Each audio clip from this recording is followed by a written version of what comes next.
초두에 보면은 시온에서 나팔을 불며 나의 거룩한 산에서 경고의 소리를 지른다라고 말하고 있습니다.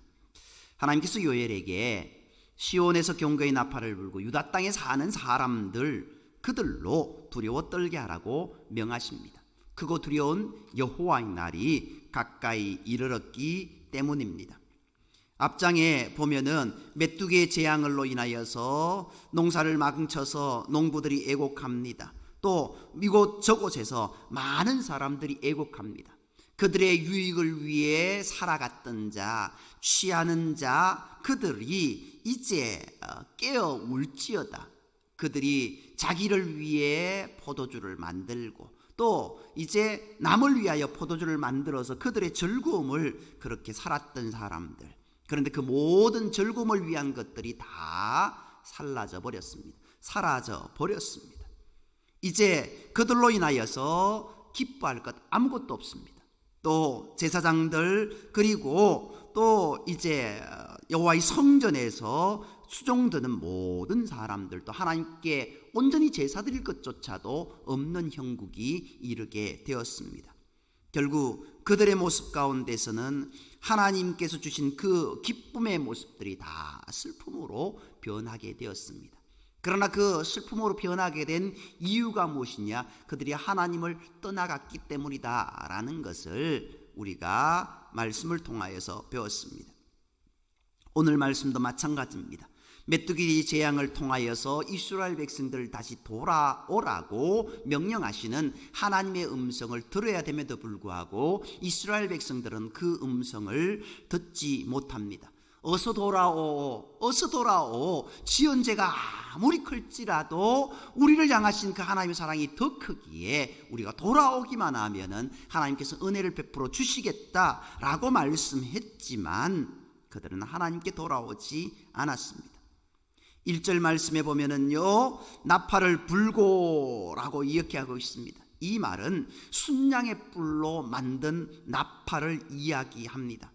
이 순양의 뿔로 만든 나팔, 이 나팔은 두 번 이제 특별한 때 이제 울게 됩니다. 첫 번째는 하나님의 임재를 알릴 때 이 순양의 뿔로 만든 그 나팔을 불게 됩니다. 두 번째로는 적들이 침략했을 때 이 순양의 뿔로 된 나팔을 불게 됩니다. 여기에서는 두 가지 모두를 의미합니다. 하나님의 임재하심과 그 하나님의 임재하심이 그들을 향한 심판으로 나타났기에 하나님의 임재와 적의 침략으로 인한 그 임재다, 그 나팔 부음이다 라는 것들을 여기에서 이야기하고 있습니다. 하나님께서 선지자 요엘을 통하여 전하시고자 하시는 말씀은 이제 곧 그들에게 크고 두려운 여호와의 날, 지금의 모습은 어떤 모습입니까? 그들에게 정말 큰 잔치의 날, 기쁨의 날이 아닙니다. 하나님의 임재의 날은 큰 잔치의 날입니다. 그러나 그들에게 있어서는 여호와의 날, 크고 두려운 여호와의 날, 여호와의 심판의 날, 적들이 쳐들어오는 날입니다. 그 심판의 날이 가까우니 준비하라는 겁니다. 그러나 아무도 선지자 요엘의 그 말에 귀를 기울이는 자가 없습니다.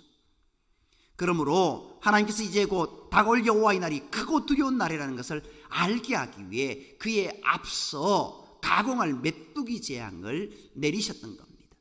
그 메뚜기 재앙의 모습 1절에도 나오고 2절에도 이제 11절까지 되어지는 모든 말씀들이 메뚜기 재앙에 대한 그 실제적인 모습을 이야기하고 있습니다.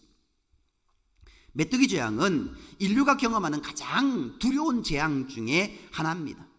메뚜기 때는 가장 짧은 시간에 가장 많은 것을 먹어버려서 푸른 것은 하나도 남지 않게 하기 때문입니다. 기록에 의하면 1894년에 미국 서부에서 수조말이 나대는 메뚜기들이 떼를 이루었을 때 그 폭이 160km가 되었다는 겁니다.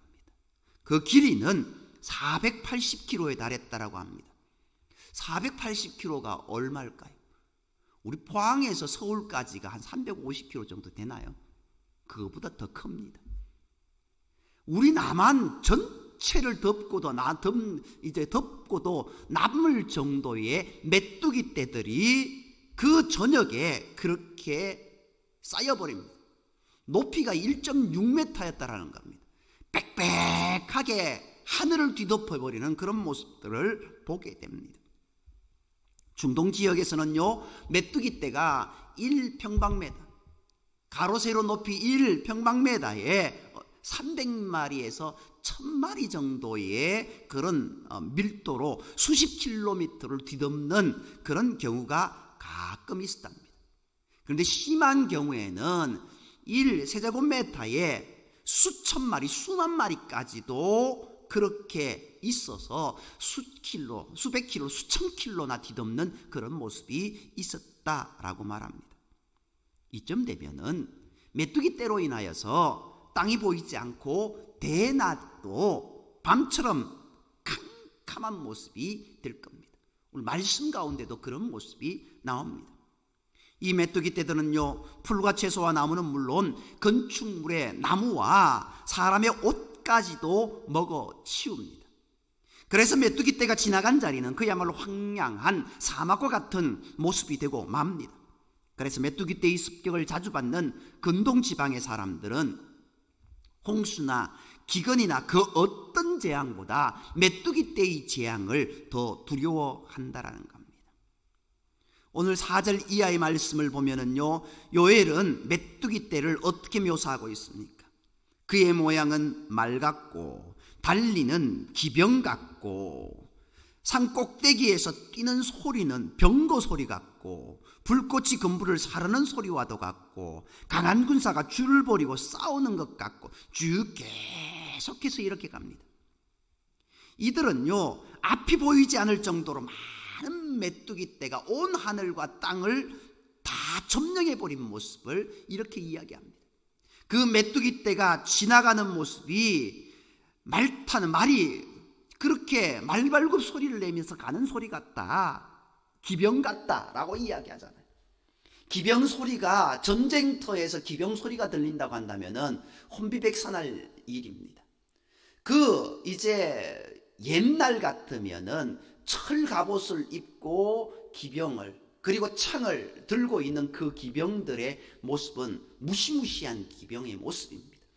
그 기병의 말박을 소리는 그들의 귀를 울리고 땅을 울리고 그들의 심령을 울려서 그들이 혼비백산할 수밖에 없는 모습입니다. 또 그들이 산봉우리를 건너뛰는 소리가 병거와 같다, 전차 소리와 같다라고 이야기하고 있습니다. 우리가 이제 배너를 보게 되면은 전차 싸움을 하는 그런 모습들이 있습니다.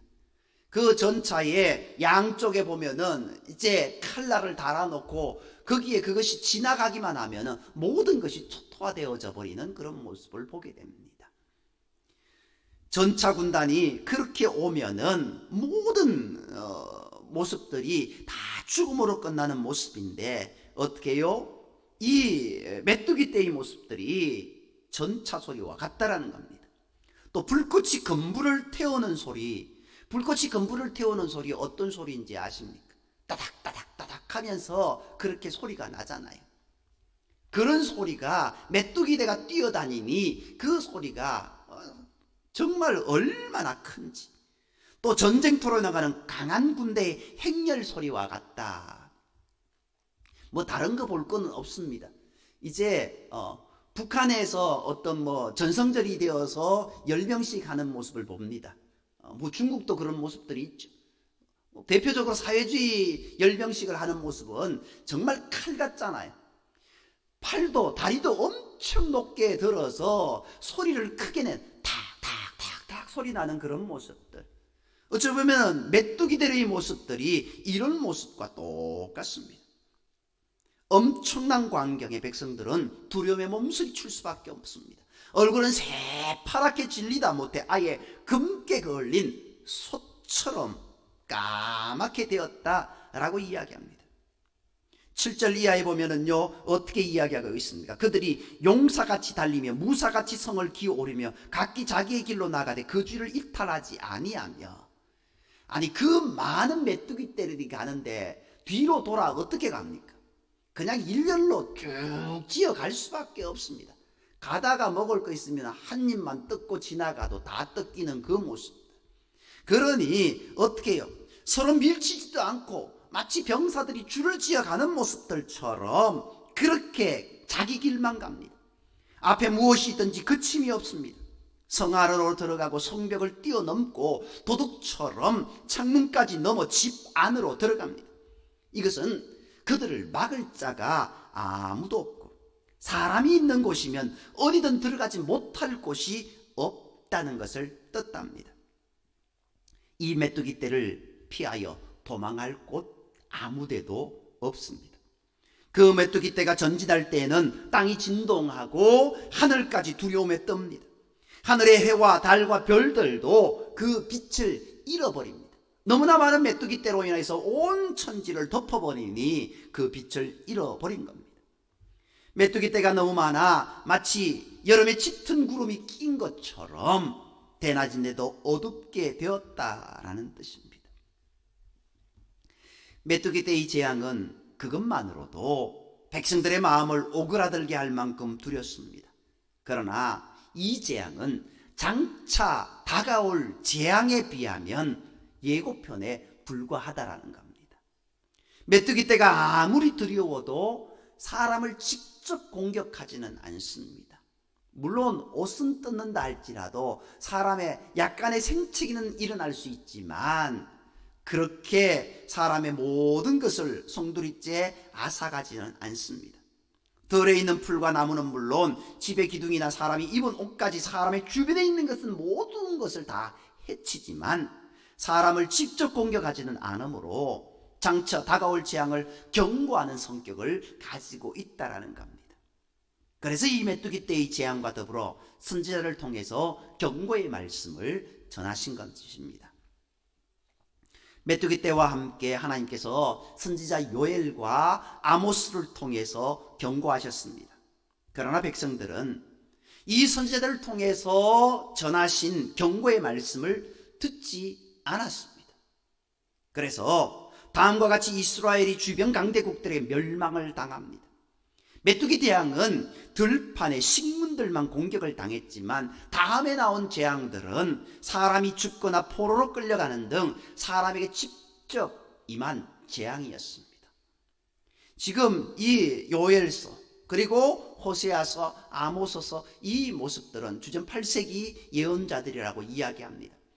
700년대, 800년대 900년대까지도 이야기할 수 있습니다만은요, 한 800년대에서 700년대 그 사이에 예언자들이라고 이야기합니다. 그런데 주전 722년 북왕국 이스라엘에게 어떤 일이 일어났습니까?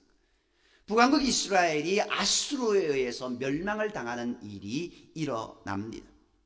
아수르는 이스라엘 땅에 아주 소수의 사람들만 남겨두고 대부분의 백성들을 세계 여러 나라에 흩어지게 했습니다. 이로써 북왕국 이스라엘 백성들은 이방인에 흡수되었고 역사에서 영영 사라지고 맙니다.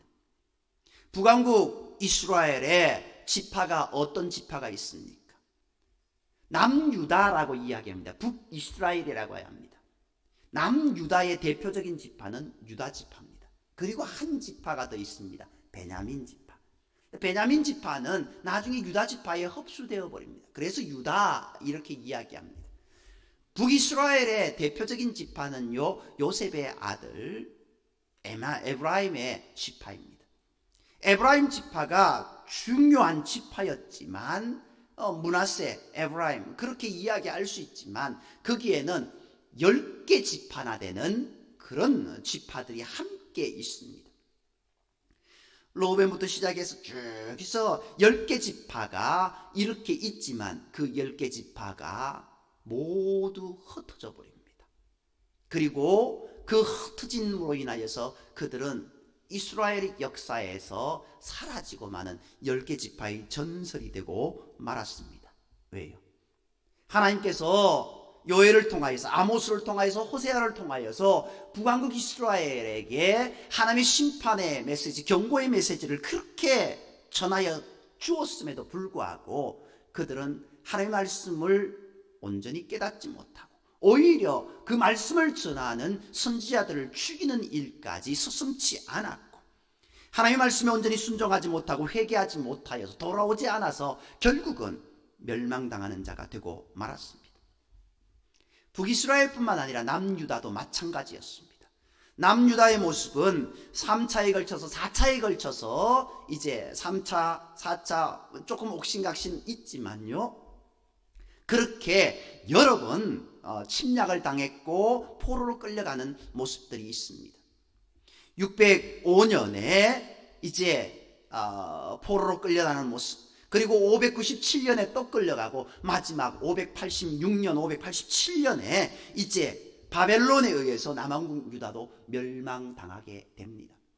물론 그 앞서서 수많은 사람들이 끌려가게 됩니다. 그러나 최종적으로 남왕국 유다가 바벨론에 멸망할 때는 1만 명 정도만 바벨론의 포로로 잡혀가고 나머지 백성들은 대부분 처참한 죽임을 당하는 모습을 보게 됩니다. 그들의 모습도 하나님의 말씀에 온전히 순종하며 믿음으로 나아가야 되는데, 하나님의 말씀, 하나님께 돌아오라고 하신 그 말씀을 들었음에도 불구하고 그들이 그렇게 하지 못합니다. 예레미야의, 이사야의 그 눈물 젖은 그 이제 선포의 메시지를 그들이 깨닫지 못하고 회개하지 못하는 모습을 보게 됩니다. 이제 이후에 또 다른 고난당하는 모습이 있습니다. 주전 167년 안티오코스 에피파네스 4세가 이제 유다 지역에 또 와서 성전을 유린하고 유다 백성들을 3년 반 동안 하나님을 섬기지 못하도록 해야 하는 그런 모습들이 있었습니다. 돼지로 제사 드리고 돼지의 피를 그렇게 드리면서 하나님의 성전을 욕보이는 모습을 보이게 됩니다. 이것을 어기는 자에게는 말로 형용할 수 없는 참혹한 죽임을 당하게 하는 모습이 있었습니다. 주 70년 예루살렘 성전이 무너집니다. 예루살렘이 6개월 동안 로마 군인들에 의해 포위되는 일이 일어났는데, 이때 예루살렘 성전이 파괴되고 예루살렘이 로마군에 포위된 6개월 동안 약 110만 명의 사람들이 죽임을 당하는 끔찍한 일이 일어났습니다. 첫 번째 여호와의 날은 메뚜기 재앙이었고, 두 번째 여호와의 날은 이스라엘의 멸망이었습니다. 북이스라엘의 멸망이었고, 남유다의 포로됨이었고, 그리고 이방 민족에게 처참히 성전이 유리당하는 모습, 그리고 마지막 예루살렘 성조차도 무너져 버리는 그 모습에까지 이르게 되었는 겁니다. 이 두 재앙 모두가 생각하기조차 싫을 만큼 크고 두려운 재앙입니다. 그러나 하나님께서 경고하시는 진짜 크고 두려운 여호와의 날에 비하면 이런 것들은 아무것도 아닙니다. 진짜 크고 두려운 재앙은 예수님께서 오실 때 일어날 최후의 재앙을 가리킵니다. 그때 이 땅의 모든 사람들이 주님 앞에 나와서 최후의 심판을 받게 됩니다. 물론 악한 일을 행한 자는 심판의 멸망의 모습으로 나아가지만, 선한 일을 행한 자는 심판이 아니라 은혜의 모습으로 영원한 천국으로 돌림받는 그 모습이 된다라는 겁니다. 그렇기에 여호와의 날이 믿음 있는 자들, 하나님을 향한 믿음 가운데 온전히 걸어가는 자들에게는 은혜의 날입니다. 그렇기에 초대교회 성도들은 아멘 주 예수여 어서 오시옵소서라고 마라나타 신앙을 외쳤다라는 겁니다. 그렇게 우리의 모습 가운데도 주님 지금 이 땅에, 지금 이곳에 오시옵소서라고 얘기할 수 있는, 외칠 수 있는 우리의 믿음의 삶이 되어야 된다라는 겁니다. 그러나 반대로 믿음 없고 하나님을 떠나간 인생은 어떤 모습입니까?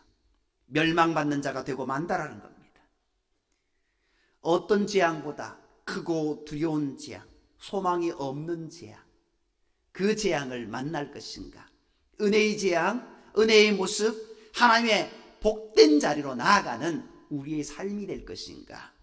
어떤 모습으로 살아갈 것인가 우리가 정말 우리의 삶을 다시금 되돌아보아야 된다는 겁니다. 여호와의 날이 다가오는 징조 10절 말씀에 어떻게 이야기하고 있습니까?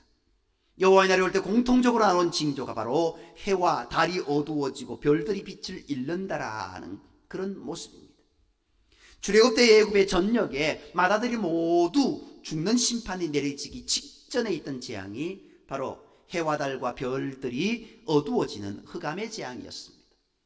여기에서도 이스라엘이 망하는 무서운 재앙이 오기 전에 메뚜기 떼로 인하여서 하늘의 해와 달과 별들의 빛이 사라지고 어두운 재앙이 온 것입니다.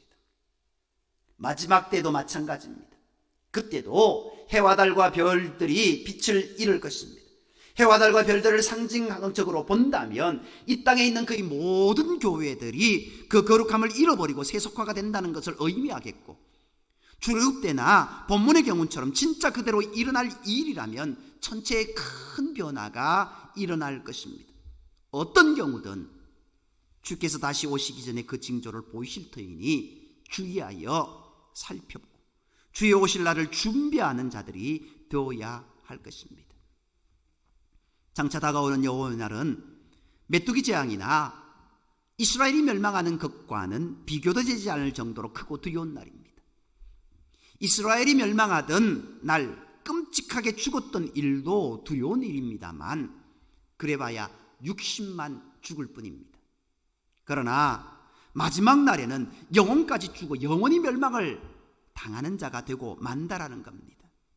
그렇기에 여호와의 날은 크고 두렵습니다. 그렇게 우리는 그 여호와의 날, 크고 두려운 날이 아니라 은혜의 날로 받기 위해 날마다 준비하며 믿음으로 살아가는 저와 여러분이 되어야 될 줄 믿습니다. 12절 13절 말씀에 보면은요, 옷을 찢지 말고 마음을 찢으라 라고 말씀하고 있습니다. 이미 첫 번째 여호와의 날인 메뚜기 재앙은 그 땅에 내려졌습니다. 이제 두 번째 여호와의 날인 이스라엘 멸망의 날이 다가올 것입니다. 그러므로 이제라도 금식하고 울며 애통하고 마음을 다하여 주께 돌아오라고 명령하고 있는 겁니다. 그러면 어떻다라고 이야기하고 있습니까? 우리 다시 한번 읽겠습니다. 13절 말씀 우리 함께 읽겠습니다. 너희는 옷을 찢지 말고 마음을 찢고 너희 하나님 여호와께로 돌아올지어다. 그는 은혜로우시며 자비로우시며 노하기를 더디하시며 인애가 크시사 뜻을 돌이켜 재앙을 내리지 아니하시나니. 아멘. 하나님께로 돌아오라는 말씀, 그 말씀에 우리가 돌아온다면 어떻게 해요? 은혜로우시고 자비로우신 하나님께서 그 뜻을 돌이켜 재앙을 내리지 않으실 것이다 라는 겁니다. 그러나 옷을 찢는 것 같은 형식적인 회개를 한다고 한다면, 마음을 찢는 진정한 회개를 하지 않는다고 한다면 그들에게 이 날은 은혜 노린 날이 아니라 저주의 날이 된다라는 겁니다. 마음을 찢으라는 것은 자기의 죄를 가슴 아파하며 애통하는 마음을 가지라는 겁니다. 내 죄를 아파하며 애통하는 마음을 갖는 것, 여기에서부터 구원은 시작되는 겁니다. 그러면서 하나님께서 요엘에게 성회를 소집하여 어린이로부터 장로와 제사장들까지 모든 사람들을 다 모으라 라고 이야기하고 있습니다. 이 말은 무엇입니까? 다 모아서 못한단 말입니까? 성회로 모이라 라고 하신 이 말씀, 느헤미야 그리고 에스라를 통하여서 주신 그 말씀을 보면은 어떤 말씀이 있습니까? 이스라엘 백성들이 성회로 모여서 하나님의 말씀을 읽으며 그들의 옷을 찢으며 하나님 앞에 무릎 꿇는 모습. 이제 출애굽하면서 그들이 하나님 앞에 다시금 무릎 꿇는 모습. 가나안 땅에 들어가기 이전에 다시 하나님 앞에 무릎 꿇는 모습. 그들이 가나안 땅에 들어가서도 그들의 옷을 찢고 하나님 앞에 무릎 꿇는 모습. 하나님 앞에 회개하게 하라 명하신 것입니다. 또 제사장들은요, 낭실과 번제단 사이에서 울며 기도하라고 명하십니다. 이 낭실과 제사단 사이에는요, 번제단 사이에는 제사장의 뜰이 있는데 하나님의 법궤가 있는 지성소와 백성들이 모인 곳의 중간 지점으로 제사장들이 기도처소로 사용하던 곳이었습니다. 제사장들은 이곳에서 울며 기도하라는 겁니다. 그래서 예배가 회복되도록 하라는 겁니다. 지금 어떤 모습이었습니까? 예배가 무너진 시대입니다. 하나님께 예배 드릴 마음조차도 없고 하나님께 예배 드릴 의무조차도 없이 그저 자기 유익에 쫓아가던 그런 시대였습니다. 그런 그들을 향하여서 다시 예배가 회복되게 그렇게 하라고 말씀하십니다. 예배가 회복되면 이스라엘 백성들의 영이 다시 살아날 수 있기 때문입니다. 엘리 제사장 시대에 말씀이 희귀하였다라고 말씀하고 있습니다. 그리고 이제 엘리 제사장 이후에 이제 하나님의 그 정말 능력의 제사장이 나타나게 됩니다. 그 모습 가운데 하나님의 예배가, 하나님을 향한 믿음이, 하나님을 향한 온전한 모습이 다 무너졌을 때 하나님은 선지자를 세워서, 믿음의 사람을 세워서 이제 다시금 하나님께 예배하는 그 모습을 보게 됩니다. 여기서도 마찬가지입니다. 모든 것이 무너져도 예배가 무너지면 안 됩니다. 모든 것이 무너졌다 할지라도 기도가 무너지면 안 된다라는 겁니다. 그렇기에 그 낭실과 번제단 사이에서 울며 기도하고 하나님께 나와 성회로 모여서 예배하라, 기도하라 라고 말씀하고 있습니다. 만일 이렇게 하나님 이스라엘 백성들이 그들 가운데 이러한 회개의 운동이 일어난다고 한다면, 제사장들이 그 사명을 회복하여 예배가 바르게 드려지게 된다면 은혜로우신 하나님께서 뜻을 돌이켜 재앙을 내리지 않을 것이다 라는 겁니다. 그러면 이스라엘을 향하여 다가오는 지금 아수르 군대의 그 말발굽 소리, 바벨론의 군사들의 그 모든 모습들, 북쪽에서 내려오는 그 모든 군병들을 다 물리쳐 주실 것이다라는 겁니다. 그러나 그들의 모습이 어떠했습니까? 그들은 끝내 회개하라는 명령을 듣지 않아 결국 아수르와 바벨론에 의해 멸망당하고 말았습니다. 이스라엘 백성들처럼 회개하라는 명령을 듣지 않고 고집부리다가 멸망을 당하는 자가 되지 말아야 될 줄 믿습니다. 주님 앞으로 나와 회개하는 자가 되어야 될 줄 믿습니다. 날마다 우리의 몸을 씻고 자신의 영을 씻는 자가 되어야 됩니다. 날마다 우리 마음에 낀 죄의 때를 벗겨내어야 됩니다. 그리고 주님 앞에 다시금 무릎 꿇고 주의 말씀 앞에 다시금 아멘하며 나아가는 모습이 되어야 된다는 겁니다. 말씀 읽고 기도하는 묵상의 자리를 꼭 지켜나가는 그 모습이 있어야 된다는 겁니다.